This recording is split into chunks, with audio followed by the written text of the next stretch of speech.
Youhou, je vais à la maison. Mon mari, il va venir de me chercher, je vais à la maison ou de me rencontrer avec mes filles.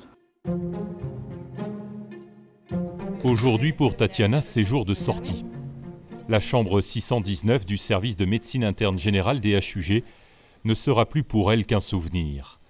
Quelques heures avant son départ, dernier dessin, dernier pas dans le couloir et dernier échange avec son médecin. Il y a un sujet que je voulais aborder avec vous, si vous le permettez, c'était par rapport à la vaccination. Oui. Quelle est votre position par rapport à ça maintenant que vous avez fait une infection au Covid qui était sévère, qui a nécessité une hospitalisation? Et ma question, c'est surtout, qu'est-ce que vous pensez de vous vacciner? Qu'est-ce que vous pensez de ça maintenant? Je ne peux pas dire encore. Je ne sais pas encore. C'est quelque chose qu'on peut vous proposer.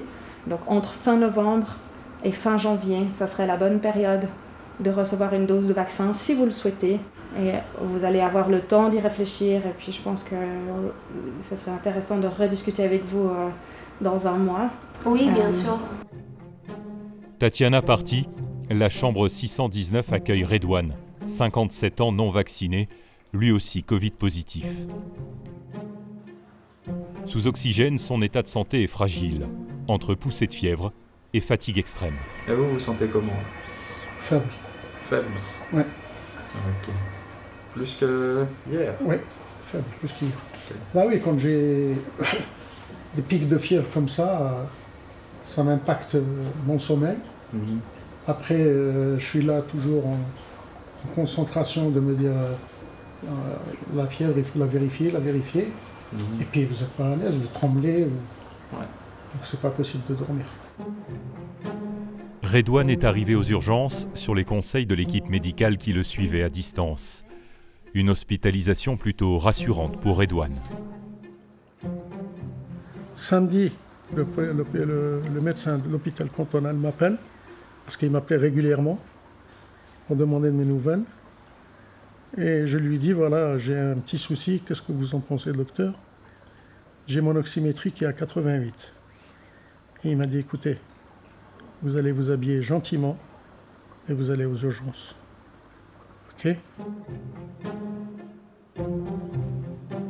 Ça me rassure, je suis avec une équipe très professionnelle. Déjà, je suis anxieux de nature. Ok? Et ça m'inquiète pour voir jusqu'où je vais aller. Est-ce que je ne vais pas passer à côté de mauvaises choses, on va dire? Ça m'inquiète, voilà.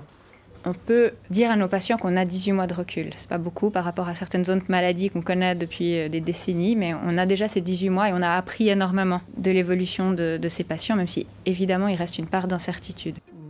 Une incertitude qui porte notamment sur l'évolution de chaque patient, qui peut se dégrader très rapidement.